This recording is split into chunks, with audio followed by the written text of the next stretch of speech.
Hay una filosofía argentina, un pensamiento riguroso acerca del lugar del hombre en la sociedad. Obras literarias como El Facundo, El Martín Fierro, El Matadero. Texto axial, fundamental, el plan revolucionario de operaciones de Mariano Moreno, Los muertos en Plaza de Mayo. El primer centenario se festeja bajo estado de sitio. Las cartas a Lavalle deciden el fusilamiento de Dorrego. No hay verdad que se resista frente a 2 pesos, moneda nacional.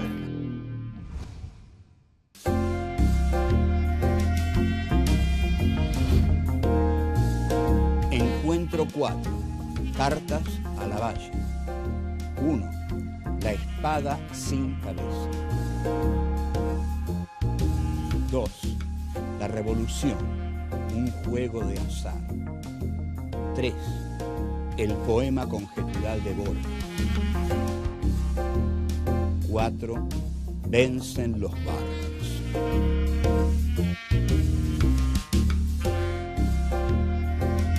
Manuel Dorrego asume como gobernador de Buenos Aires en agosto de 1827.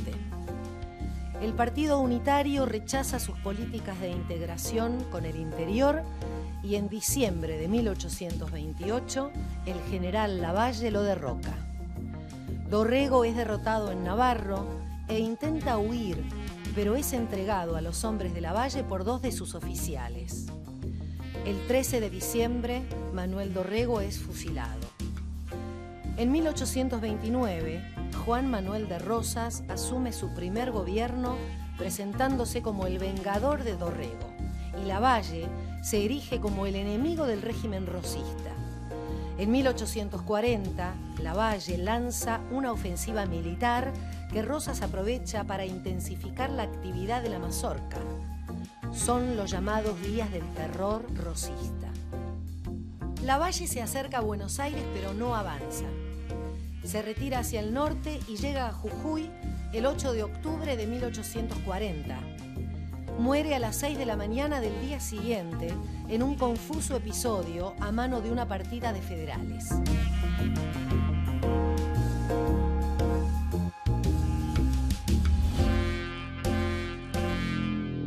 Este es nuestro encuentro número 4. Tiene un título y ese título es Cartas a Lavalle. ¿Por qué se llama Cartas a Lavalle? Porque obviamente vamos a hablar de cartas que recibió Lavalle y de gente que escribió cartas a Lavalle. Lo notable, lo histórico, es que estas cartas determinaron el fusilamiento de Manuel Dorrego. O sea que no fueron cartas inocentes, sino que fueron cartas escritas para que Lavalle fusilara a Dorrego. De ahí que Juan Cruz Varela le escribiera en una de esas cartas una frase memorable: cartas como estas se rompen. Bien, ¿por qué las cartas a Lavalle? Lavalle es el general que hace lo que no hace San Martín. Seguramente todos ustedes recuerdan una frase famosa de San Martín: jamás desenvainaré mi espada en luchas fratricidas.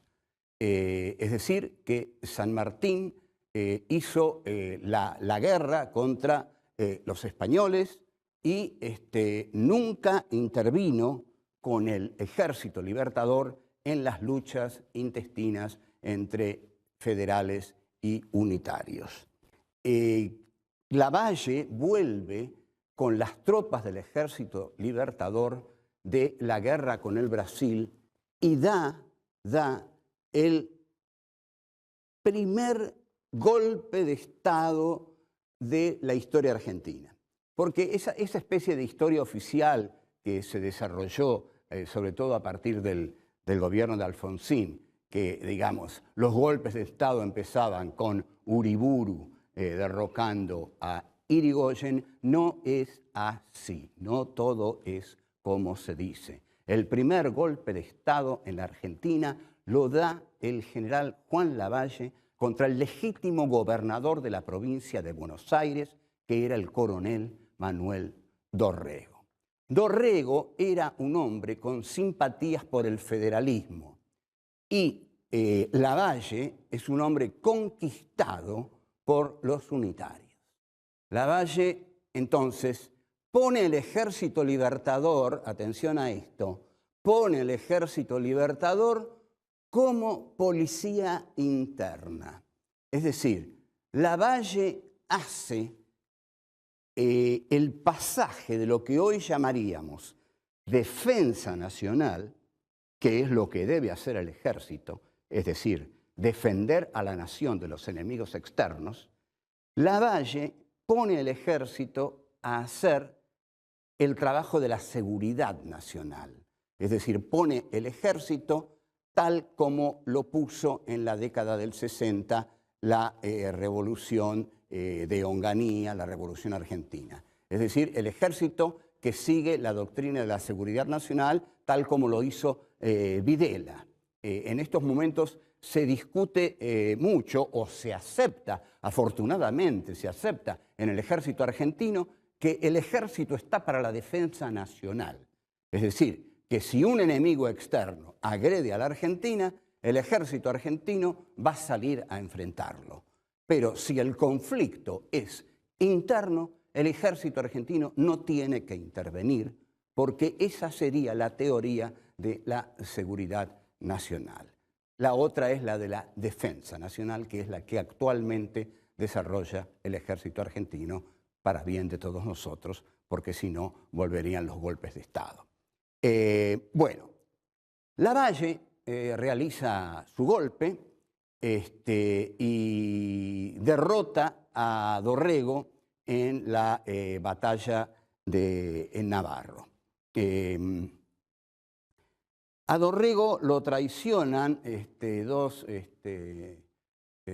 militares, Hacha y Escribano, y se lo entregan a Lavalle, y Lavalle decide si lo va a fusilar o no.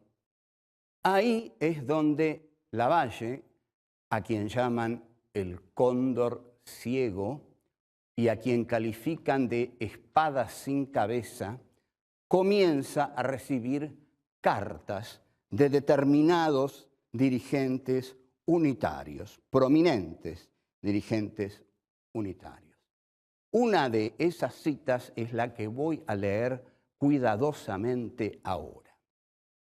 Pertenece a Salvador María del Carril y la carta de Salvador María del Carril es conceptualmente poderosa y dice así: General, yo tenía y mantengo una fuerte sospecha de que la espada es un instrumento de persuasión muy enérgico y que la victoria es el título más legítimo del poder.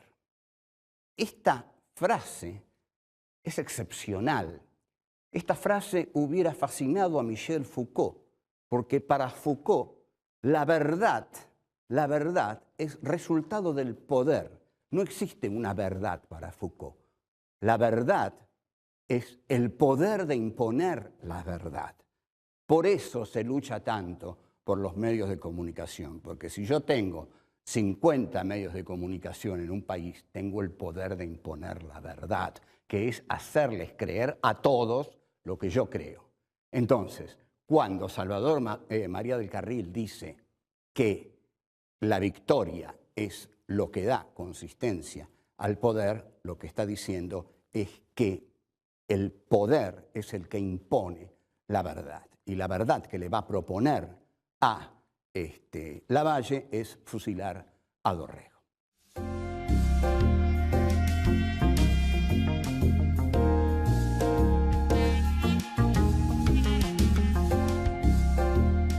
Esta carta de Salvador María del Carril que vimos tiene una fuerza excepcional. También la tienen las otras cartas, sobre todo la que le va a escribir un poeta unitario que va a terminar exiliándose en Montevideo, huyendo de Rosas, que es Juan Cruz Varela.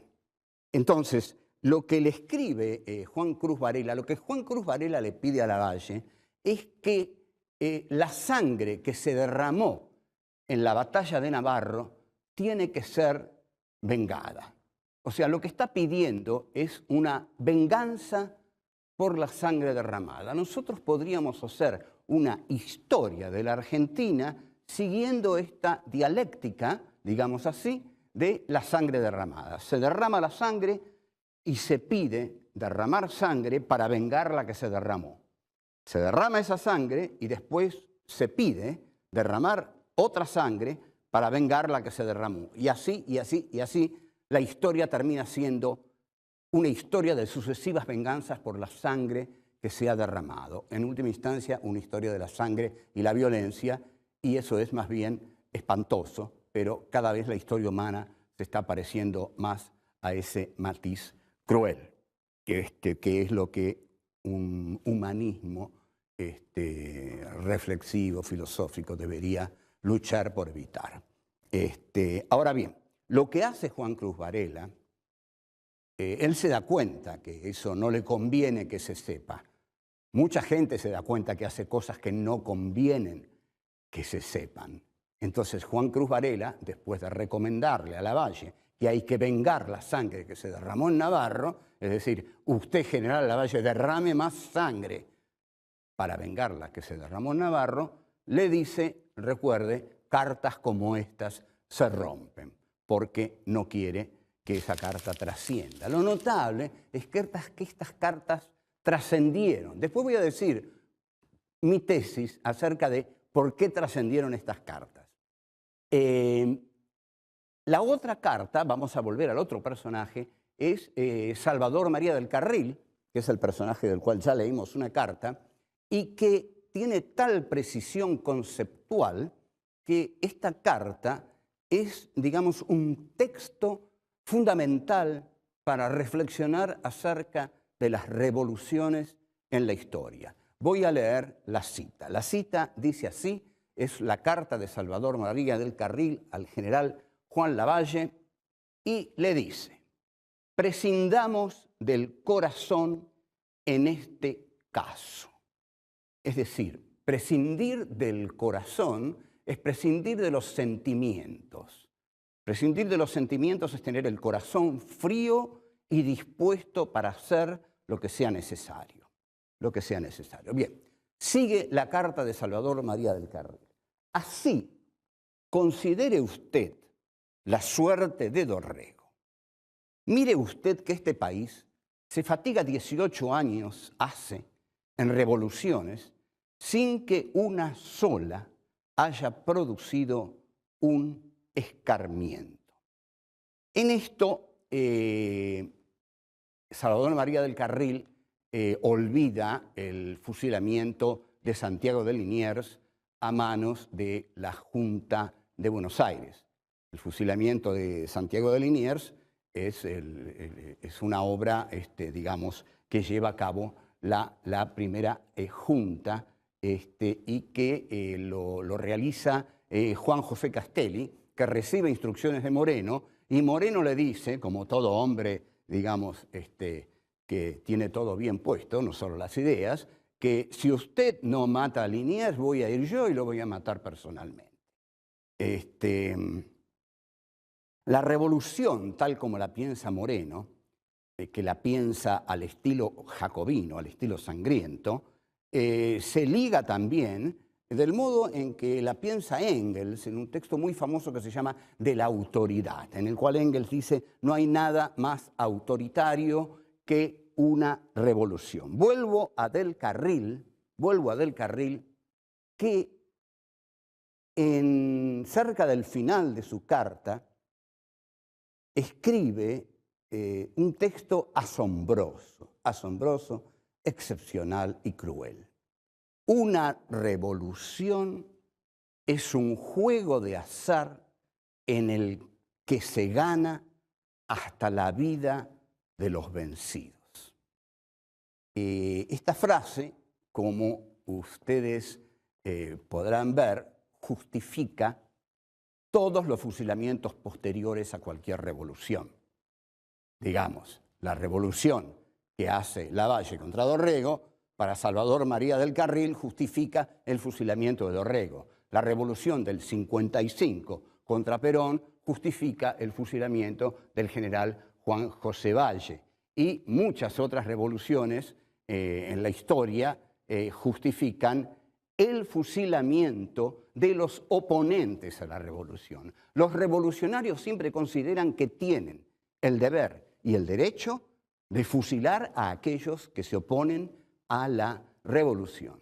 Esto lo llevó a cabo como nadie la Revolución Francesa, pero luego lo realizaron también otras revoluciones. Pero ya vamos a hablar de ese tema largamente.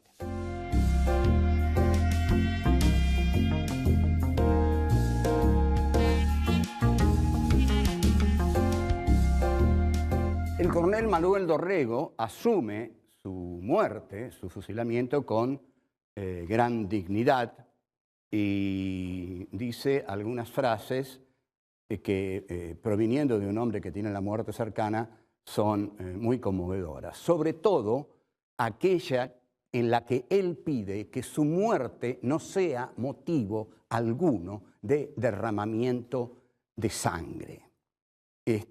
Dorrego es, por supuesto, víctima de la intolerancia. Esta dignidad en la muerte que tiene Dorrego, no solo la ha tenido Dorrego. Hay otros personajes en la historia argentina que fueron fusilados y murieron con serenidad y dignidad. Digamos, Severino Di Giovanni, que el anarquista que lo fusila Uriburu, muere sin aceptar la venda y su última frase es que viva la anarquía. El general Juan José Valle, que lo fusila el gobierno de Aramburu, el general Valle que fue fusilado en la penitenciaría de Las Heras, le escribe a Aramburu una carta terrible en la cual le dice: usted pronto tendrá el discutible honor de ser mi asesino. Y el mismo Aramburu, según el relato que hace Firmenich en la causa peronista, muere con gran sobriedad y, digamos, sin ningún acto de temor, porque Fernando Abal Medina le dice: voy a proceder, general, y Aramburu dice: proceda. Dorrego, efectivamente, no solamente muere con dignidad, sino que pide que su muerte no sea, como todas las muertes en la Argentina, objeto de venganza. Pero, sin embargo, alguien que va a ser muy duro, que va a derramar mucha sangre y que también va a ser muy atacado, como don Juan Manuel de Rosas, va a asumir su gobernación de Buenos Aires en 1830 como el vengador de la muerte de Dorrego. Y su discurso inicial es ese: Dorrego no has muerto en vano. El segundo gobierno, Rosas, lo asume como el que viene a poner orden en el país después de la muerte de Juan Facundo Quiroga. Lo que a mí me interesa es ver cómo es posible superar esta antinomia que hirió a la historia argentina. La antinomia entre civilización y barbarie. ¿Qué pasa? ¿Es realmente la ilustración de la ciudad de Buenos Aires, la ilustración de los cultos, es realmente la civilización? ¿Son realmente los que no pertenecen a la cultura, los que pertenecen a la base, los que pertenecen al pueblo, los, en última instancia, iletrados o que no tienen una cultura elevada, son la barbarie? No puede este país integrarse. Hay un momento que un escritor argentino, Jorge Luis Borges, ustedes lo conocen porque estamos de Borges un poquito hasta acá, pero bueno, Borges escribió un gran poema. Lo notable del poema de Borges es que va mucho más allá en profundidad que las ideas políticas que tenía Borges, que eran pobrísimas. Las ideas políticas de Borges eran las de una señora gorda, digamos, no mucho más, no mucho más. No es nada, digamos, tampoco novedoso en la literatura argentina. Por ejemplo, hay escritores como Fogwill que ha ido a Chile y dijo que él quería parecerse a Pinochet, lo dijo en Chile, y que lo que más le molestaba de la Argentina eran, digamos, las manifestaciones en la calle, los piqueteros. Bueno, una declaración bien Borges. Borges hacía ese tipo de declaraciones. Aceptó ser condecorado por Pinochet, Borges. ¿Usted escucha esto? Borges aceptó ser condecorado por Pinochet y cuando fue condecorado dijo, me honra ser condecorado por el general Pinochet porque Chile tiene la forma de una espada. Sin embargo, Borges como poeta se trasciende a sí mismo. Es decir, cuando escribe un poema ya no es este tilingo oligárquico que larga parrafadas reaccionarias así gratuitamente. Porque el poema conjetural que Borges escribe en 1943, un mes después del golpe del 4 de junio de 1943, es decir, del golpe que lleva al peronismo al poder, el poema conjetural es uno de los textos más profundos de la historia argentina. Es uno de los textos que, con mayor hondura, intenta superar la antinomia civilización y barbarie. El esfuerzo de Borges está dado en este poema al asumir la figura de un letrado, a quien va a llamar un hombre de cánones y de latines, de un letrado que es muerto por la furia de la montonera del fraile Félix Aldao. Este poema conjetural lo vamos a analizar cuidadosamente de inmediato.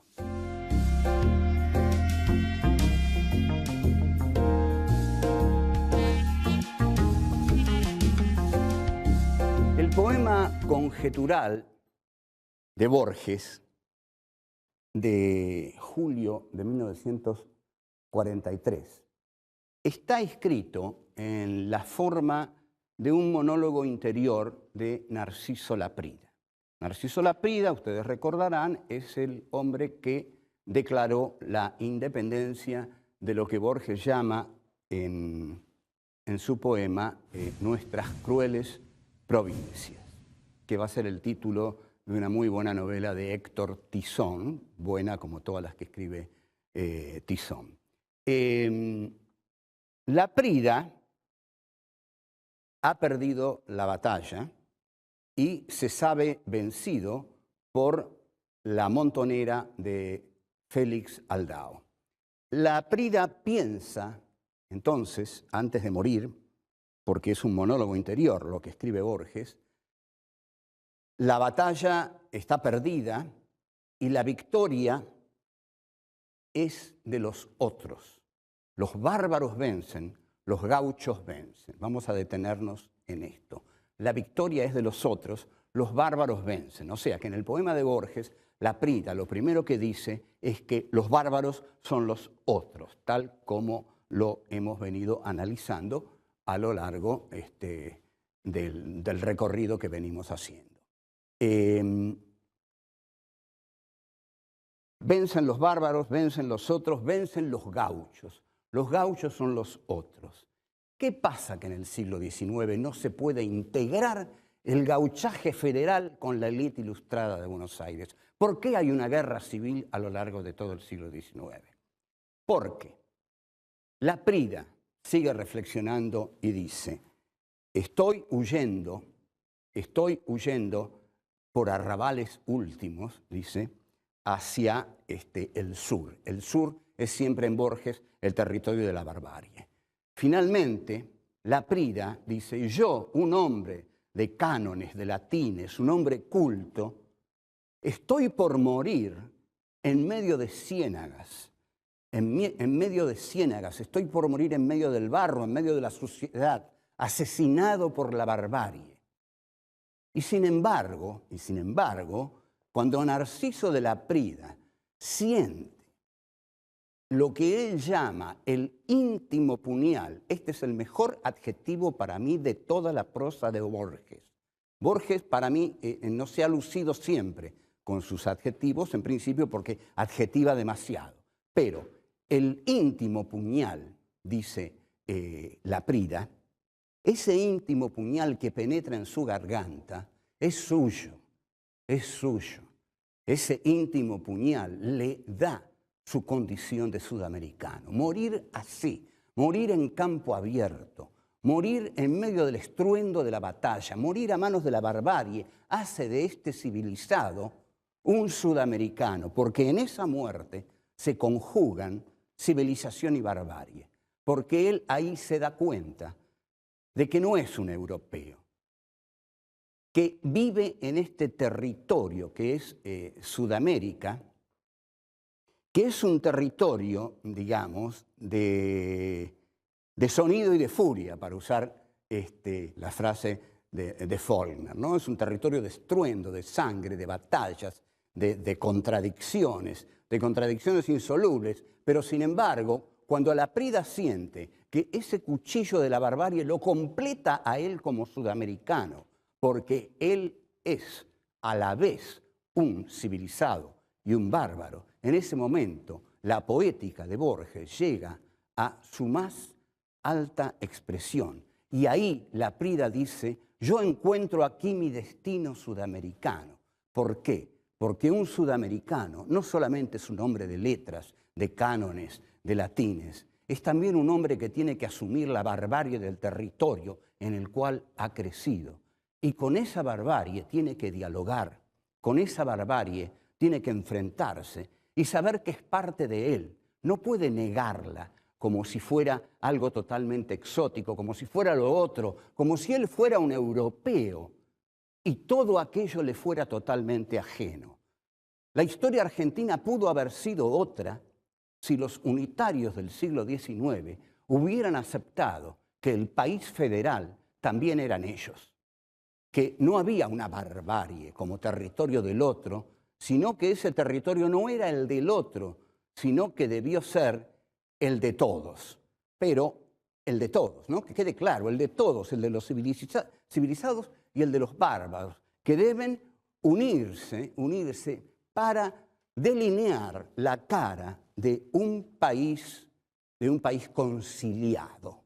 Nunca vamos a conciliar este país si lo seguimos dividiendo entre civilizados cultos y bárbaros incultos.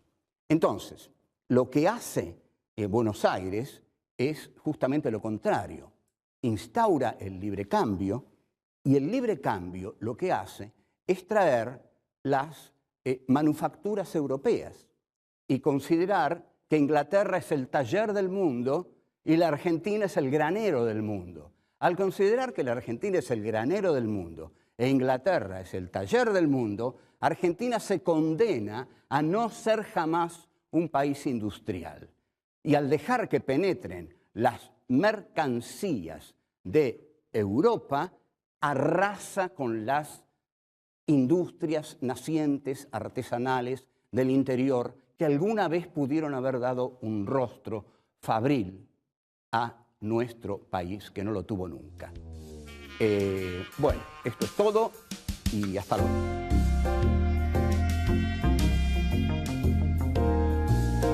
Lavalle da el primer golpe de Estado de la historia argentina.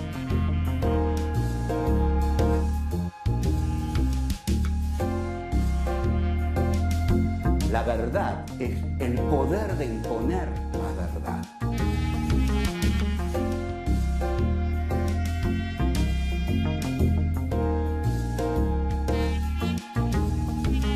Prescindamos del corazón en este caso.